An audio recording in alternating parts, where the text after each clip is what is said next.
আমরা সপ্তম শ্রেণী দ্বিতীয় পর্যায়ক্রমিক মূল্যায়নে পরিবেশ এবং বিজ্ঞানে 2 নম্বর স্কুলের প্রশ্ন উত্তরগুলো আলোচনা করব। একের আয়ে বলেছে প্রদত্ত কোনটি সপ্রভ বস্তু জ্বলন্ত বাল্ব। 2 সমতল আয়নায় প্রতিফলনের ফলে যে অক্ষরটির পার্শ্বীয় পরিবর্তন হবে না তা হচ্ছে ও। 3 প্রদত্ত পদার্থগুলির মধ্যে চৌম্বক পদার্থটি হচ্ছে কোবাল্ট। 4 চুম্বকের আকর্ষণ ক্ষমতা বেশি হয় দুই প্রান্তের কাছাকাছি। 5 বাল্বের যে অংশ আলো দেয় সেটি হচ্ছে ফিলামেন্ট। 6 তড়িৎ বর্তনীতে পরিবাহী রূপে সব থেকে বেশি ব্যবহৃত হয় তামা। 7 বর্তমানে শক্তি চাহিদার বেশিরভাগটাই আসে জীবাশ্ম জ্বালানি থেকে। 8 একটি পরিবেশ বান্ধব বিদ্যুৎ শক্তির উৎস হলো জলবিদ্যুৎ। 2 দিয়েছে শূন্যস্থান পূরণ করো। আই এক্স রশ্মি আবিষ্কার করেন বিজ্ঞানী রন্টজেন। 2 ইউ আকৃতির চুম্বককে তড়িৎ চুম্বক বলে। 3 পেট্রোলিয়াম এক প্রকার জীবাশ্ম জ্বালানি। আর 4 বৈদ্যুতিক সার্কিটের নিরাপত্তার জন্য ফিউজ তার ব্যবহার করা হয়।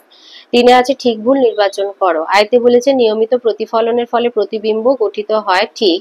2 বলেছে একটি দণ্ডচুম্বককে লোহার গুঁড়োর মধ্যে দিয়ে ডোবালে ওই দণ্ডচুম্বকটি সব জায়গায় সমানভাবে লোহার গুঁড়ো আটকে থাকবে ভুল। 3 দিয়েছে এলইডিতে ফিলামেন্ট থাকে না ঠিক। 4 তাপবিদ্যুৎ কেন্দ্রে গ্যাস পুড়িয়ে বিদ্যুৎ উৎপন্ন করা হয় ভুল। 4 এর আয়তে বলেছে পেরিস্কোপ যন্ত্রে দুটি সমতল দর্পণ কত ডিগ্রি কোণ করে অবস্থান করে। 4 তে দিয়েছে তাপবিদ্যুৎ কেন্দ্রে গ্যাস পুড়িয়ে বিদ্যুৎ উৎপন্ন করা হয়। আচ্ছা এটা এখানে একটা বাদ গেছে। 2 তে বলেছে একটি দণ্ডচুম্বককে লোহার গুঁড়োর মধ্যে ডোবালে ওই দণ্ডচুম্বকটি সব জায়গায় সমানভাবে লোহার গুঁড়ো আটকে থাকবে ভুল। 3 এলইডিতে ফিলামেন্ট থাকে না ঠিক। 4 তাপবিদ্যুৎ কেন্দ্রে গ্যাস পুড়িয়ে বিদ্যুৎ উৎপন্ন করা হয় ভুল। 4 এর আইতে আছে পেরিস্কোপ যন্ত্রে দুটি সমতল দর্পণ কত ডিগ্রি কোণ করে অবস্থান করে 45 ডিগ্রি। 2 দিয়েছে ছায়ার গাঢ় অন্ধকার অঞ্চলকে কি বলে প্রচ্ছায়া। 3 দিয়েছে আপাতন কোণ আর প্রতিফলন কোণের সমষ্টি 90 ডিগ্রি হলে প্রতিফলন কোণের মান কত 45 ডিগ্রি।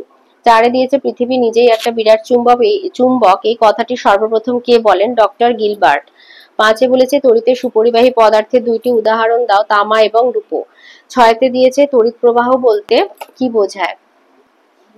লিখবে যে তড়িৎ পরিবাহীর এক স্থান থেকে অন্য স্থানে প্রবাহিত হয় তাকেই তড়িৎ প্রবাহ বলা হয়ে থাকে বা ওই চলতড়িৎ বা প্রবাহী তড়িৎ বলে। 7 দিয়েছে একটি তরল জীবাশ্ম জ্বালানির নাম লেখো পেট্রোলিয়াম। 8 বায়োগ্যাসের মুখ্য উপাদান কি মিথেন। 5 আসি 5 এর আয়তে দিয়েছে আপাতন কোণের মান 60 ডিগ্রি হলে প্রতিফলন কোণের মান কত হবে 60 ডিগ্রি হবে যেহেতু আপাতন কোণ সমান প্রতিফলন কোণ। 2 তে বলেছে নিয়মিত প্রতিফলন আর বিক্ষিপ্ত প্রতিফলনের দুইটি পার্থক্য লেখো। লিখবে নিয়মিত প্রতিফলন হচ্ছে প্রতিফলক তল যদি মসৃণ হয় তবে ওই তল থেকে আলো নিয়মিত প্রতিফলন ঘটে। নিয়মিত প্রতিফলনে প্রতিফলিত রশ্মিগুলো একটা নির্দিষ্ট দিকে যায়। আর প্রতিফলক তল অমসৃণ হলে ওই তল থেকে আলোর বিক্ষিপ্ত প্রতিফলন ঘটে। বিক্ষিপ্ত প্রতিফলনে প্রতিফলিত রশ্মিগুলি চারিদিকে ছড়িয়ে পড়ে।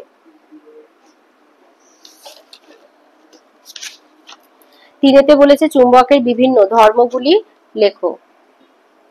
এই যে চুম্বকের বিভিন্ন ধর্ম, চুম্বকের প্রধান ধর্ম দুটি, এক হচ্ছে দিকদর্শী বা দিক নির্দেশক ধর্ম আর একটা হচ্ছে আকর্ষণী ধর্ম। দিক নির্দেশক ধর্ম হচ্ছে যে ধর্মের প্রভাবে কোনো চুম্বককে তার ভারকেন্দ্র থেকে মুক্তভাবে ঝুলিয়ে দিলে চুম্বকটি সর্বদা উত্তর ও দক্ষিণ দিকে মুখ করে থাকে তাকে চুম্বকের দিকদর্শী ধর্ম বলা হয়। আমাদের এখানে 2 নম্বরে তাই পরীক্ষা আমরা দেব না, শুধু সংখ্যাটাই লিখে দেব। আর আকর্ষণী হচ্ছে যে ধর্মের প্রভাবে চুম্বক লোহা কোবাল্ট নিকেল প্রভৃতি চুম্বক পদার্থকে আকর্ষণ করে তাকে চুম্বকের আকর্ষণী ধর্ম বলে।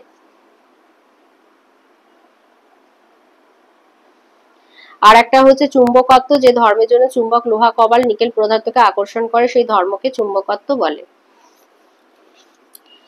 4 দিয়েছে কোন চুম্বকের চুম্বকত্ব কি কি কারণে নষ্ট হয়।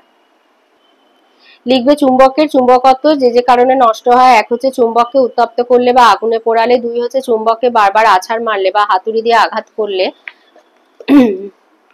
3 হচ্ছে কোন চুম্বককে দীর্ঘদিন ধরে মাটিতে পুঁতে রাখলে। 4 চুম্বককে বারবার চুম্বকন বিচুম্বকন করলে। আর 5 হচ্ছে চুম্বকের মেরুদয়ে একে অপরের বিপরীত মেরুকে আবিষ্ট করার চেষ্টার ফলে।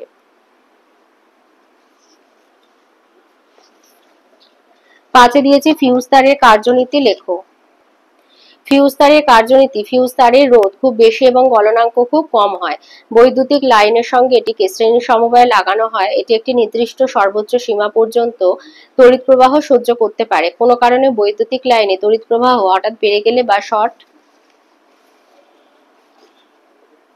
সার্কিট হলে লাইন পুড়ে গিয়ে বাড়িতে আগুন ধরে যাওয়ার সম্ভাবনা থাকে, কিন্তু বৈদ্যুতিক লাইনের নির্দিষ্ট স্থানে ফিউজ তার লাগানো থাকলে অতিরিক্ত তড়িৎ প্রবাহের জন্য নিম্ন গলনাঙ্কের ফিউজ তার উত্তপ্ত হয়ে গলে যায় এবং বৈদ্যুতিক লাইনের সংযোগ বিচ্ছিন্ন করে দেয়। এতে বাড়িতে কোনো দুর্ঘটনা ঘটতে পারে না। 6তে দিয়েছে বৈদ্যুতিক বাল্বের ফিলামেন্ট টাংস্টেন ধাতু দিয়ে তৈরি হওয়ার কারণ কি?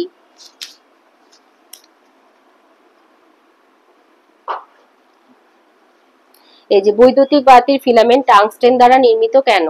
টাংস্টেন ধাতুর গলনাঙ্ক খুব বেশি, প্রায় 3422 ডিগ্রি সেলসিয়াস হওয়ায় এই তারে বিদ্যুৎ শক্তি প্রথমে তাপ শক্তি ও পরে আলোক শক্তিতে রূপান্তরিত হয়। এই উচ্চ উষ্ণতায় টাংস্টেন তার গলে যায় না, ফলে নিরাপদে বাতিটি ব্যবহার করা যায়। 7 বলেছে পরিবেশ বান্ধব শক্তি কাকে বলে, বৈশিষ্ট্যগুলি লেখো। আচ্ছা, পরিবেশ বান্ধব শক্তি কাকে বলে? যে প্রকার শক্তি পরিবেশ এবং জীবজগতের অপেক্ষাকৃত কম ক্ষতি সাধন করে, শেষ হয়ে যাওয়ার সম্ভাবনা প্রায় নেই বললেই চলে, সেই সমস্ত শক্তিকে পরিবেশ বান্ধব শক্তি বলা হয়ে থাকে। এগুলো সহজলভ্য আর অপ্রচলিত শক্তি, যেমন সৌরশক্তি, বায়ু শক্তি, জৈব শক্তি। আর বৈশিষ্ট্য হচ্ছে, এক হলো এই শক্তি উৎসের প্রায় সবগুলোই পুনর্নবীকরণযোগ্য, তাই এই শক্তির ভান্ডার অফুরান। 2 হচ্ছে এই শক্তির ব্যবহারে জীবাশ্ম জ্বালানি ব্যবহারের মতো পরিবেশ দূষণ ঘটে না, অর্থাৎ পরিবেশের ভারসাম্য বিঘ্নিত হয় না। 3 হচ্ছে এই শক্তি উৎপাদনে প্রয়োজনীয় কাঁচামাল উপাদানগুলি প্রকৃতিতেই পাওয়া যায়। 8 বলেছে স্কুলে যাতায়াতের পথে বা বাড়িতে দেখেছো এমন তিনটি জীবাশ্ম জ্বালানির ব্যবহার লেখো।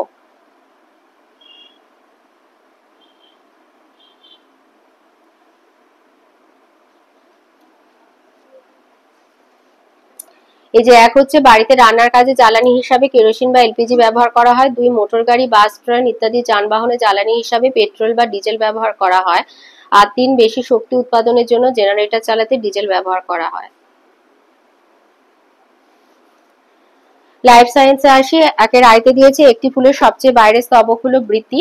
2 নিষেকের পর ডিম্বাশয়ে রূপান্তরিত হয় ফলে। 3 একবীজপত্রী বীজের উদাহরণ হলো ধান। 2 আছে ঠিক ভুল নির্বাচন করো। পর্বমধ্য উদ্ভিদের কাণ্ডে থাকে ঠিক। 3 এর আইতে বলেছে উদ্ভিদের পাতার প্রধান কাজ কি? খাদ্য তৈরি করা। 2 বলেছে একটি সম্পূর্ণ ফুলে 4টি স্তবকের নাম লেখো। সম্পূর্ণ ফুলে 4টে অংশ হচ্ছে বৃতি, দলমণ্ডল, পুংকেশর চক্র, গর্ভকেশর চক্র। 4টে স্তবকের নাম বলেছে। 4 এর আইতে বলেছে উদ্ভিদের মূল আমাদের রোজকার জীবনে কি কি কাজে লাগে। লিখবে যে আমরা মূলো, গাজর, শালগম, কচু, রাঙালু এই সমস্ত গাছের মূল আমরা খাদ্য হিসাবে, সবজি হিসাবে ব্যবহার করি। আবার 2 হচ্ছে গাছের মূল মাটিকে আঁকড়ে ধরে রাখে, ফলে পুকুরের পাড় বা নদীর পাড় ভেঙে যায় না। নদীর পাড়ে পাইন, ঝাউ ইত্যাদি গাছ, পুকুরের পাড়ে কলা গাছ, খেজুর গাছ ইত্যাদি তাই লাগানো হয়। আর গবাদি পশু, শূকর ইত্যাদি গাছের মূল খায়। আর হচ্ছে তোমার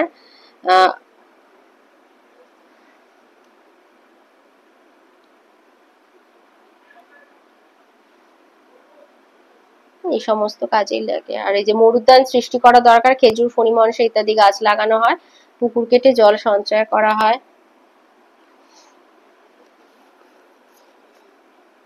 দুয়ে দিয়েছে স্বপরাগযোগ আর এবং ইতর পরাগযোগ কাকে বলে, এটা তোমাদের বইয়ে 210 পাতায় রয়েছে। এই যে কোনো ফুলের পরাগরেণু যখন ওই ফুলে অথবা একই গাছের অন্য ফুলের গর্ভমুণ্ডে পড়ে বা স্থানান্তরিত হয় তখন তাকে স্বপরাগযোগ বলা হয়। আর কোনো ফুলের পরাগরেণু যখন একই রকম অন্য উদ্ভিদের ফুলের গর্ভমুণ্ডে পড়ে বা স্থানান্তরিত হয় তখন তাকে ইতর পরাগযোগ বলে। এই যে স্বপরাগযোগ হয় চীনা বাদাম ফুলে, ইতর পরাগযোগ হয় কুমড়ো ফুলে। 3 বলেছে আমকে সরল ফল বলা হয়। আমের গঠনের কয়টি অংশ দেখা যায়, কি কি? লিখবে যে আমের একটি বোটা এবং তার উপরে একটি মাত্র অংশ, তাতে একটা বীজ, তাই আমকে সরল ফল বলা হয়ে থাকে। আর আমের যে অংশগুলো হচ্ছে এই যে আম একটি বোটাযুক্ত রসালো ফল, একটি ফুল থেকে একটা মাত্র ফল গঠিত হয়, তাই আমকে সরল ফল বলা হয়। দুটো অংশ পেরিকার্প বা ফলত্বক আর বীজ। ফলত্বক আবার দুভাগে ভাগ করে 3টে স্তর থাকে, বহিত্বক, মধ্যত্বক আর হচ্ছে অন্তঃস্তক।